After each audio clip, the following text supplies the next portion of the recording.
I'm going to cover a few basics, a kind of beginner's guide to male dominance, because as the videos have clearly shown that masculine traits and behavior has fallen greatly in the world. Why is that? Because a lot of men today have grown up in the same way, had a life a lot like this. A man is born into this world and into a female-dominated household. His mother is either single or is the dominant adult in the family. His formative years are spent trying to appease mother and his always female teachers. Masculine dominance is viewed by a feminized society as dangerous, so through propaganda and drugs, the young fellow is controlled and forced into non-masculine behaviors and characteristics. There are no strong male figures in his life to balance this. Puberty hits, he treats the girls around him just as he treated his mother and his female teachers. He subordinates himself to them. There are still no strong male figures in his life to instruct him in the ways of girls. His adult dating and romantic life is frustrating, confusing, and completely unfulfilled. Of course, if he discovers the manosphere, he might learn the truth about women and turn things around. With so many guys not understanding that women want to be dominated, is it any wonder why 50 Shades of Grey is currently the most widely read book in the English language? Here's a few handy tips about how to be more dominant in your relationship if the taste of the red pill is new and strange on your tongue. 1. Be physically dominant. More than likely, you are taller than the woman you are with. Women are naturally attracted to taller men taller than they are, and height is the absolute number one thing women find attractive. Tall, dark, and handsome starts with tall. If you are not taller than your woman, then you are going to have a harder time making this pay off. Not impossible, but certainly more challenging. But height alone isn't enough. Too many tall betas have a kind of beta slouch that they develop as they try to make themselves less threatening and intimidating.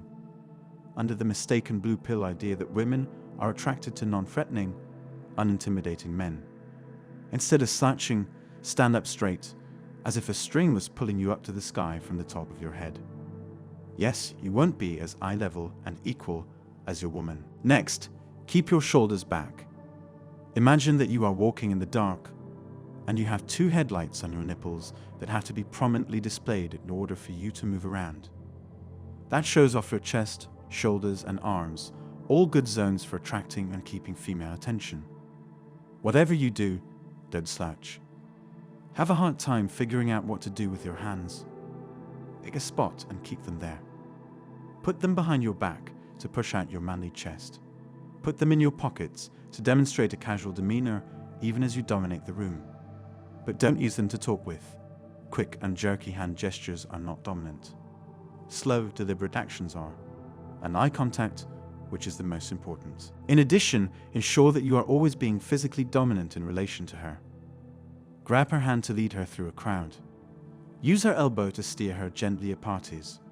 Put a possessive hand on her arm, her shoulder, or the back of her neck. Loom ominously over her shoulder, but always ensure that it's you who is controlling the action. 2. Be verbally dominant. This is harder than not talking with your hands. It's mostly about not talking. Women talk. The entire female social network is utterly dependent upon communication. And women have a hard time knowing what they feel until they actually tell someone about it. The problem is that talking too much is better for most women. Women don't find a man who talks a lot appealing unless he's brimming with charisma and knows how to entertain when he speaks. The reason that the strong silent type exists is because of the silent, as much as the strong. These men seem more serious to a woman, and when you think about our prehistoric forebears, there are good reasons for this. But it goes beyond this. When men associate together, their patterns of socialization and speech are very different from when there is a woman present, and even in mixed company their verbal patterns tend to be different than women. With a female audience, the men are all subconsciously competing for attention and interest, and are therefore interested in demonstrating high value whether they realize it or not. But when you do talk, how you talk is very important. First, wait a moment before speaking. Don't interrupt. That's rude. Pausing a moment before you speak not only makes you look thoughtful and deliberate, it ensures that the other person actually has time to absorb everything you're going to say.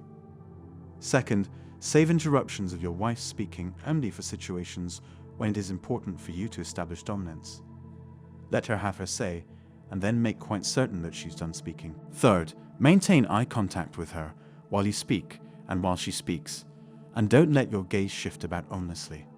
That's a very intimidating move, one that is pure alpha.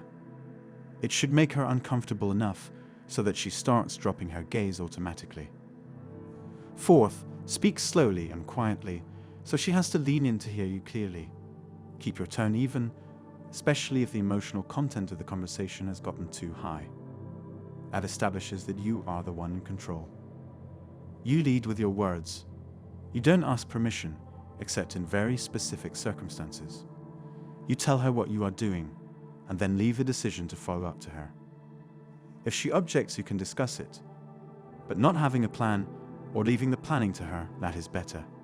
Knowing what you are going to do and then communicating that clearly to her is alpha. 3. Be socially dominant. Men often forget that women see everything in terms of the matrix. We're so focused on our individual achievement that we often overlook opportunities for displaying dominance in social situations.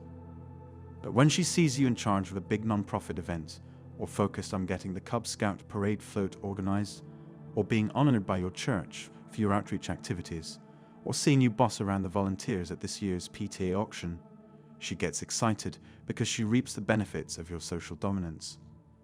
Since she most likely doesn't see you at work, where you may or may not be able to demonstrate your dominance, your role in the community can play a big role. If you want to be dominant, then you have to assert that dominance everywhere, not just at home. If doing so at work is difficult or impossible, then community organizations are the next best thing. 4. Be visibly dominant. This goes beyond your mannerisms and the amount of space you take up. This has to do with your wardrobe and presentation. When you slob out for no better reason than you don't have any reason to dress up, you're coming across as pure beta to her. When you make an effort, even when she's the only one you're going to impress, that's alpha. That means paying attention to your facial hair, haircut, nails, shoes, belt, clothes, and accessories. It also means walking out front. If you want to be seen as a leader, lead for real. Walk slightly in front of her in most situations, offering your arm if appropriate. If you're in a group, be toward the front of the group, not the rear. If you are in a casual cluster of other people, then take a prominent position within the group where everyone can see you. And then quit worrying that everyone can see you.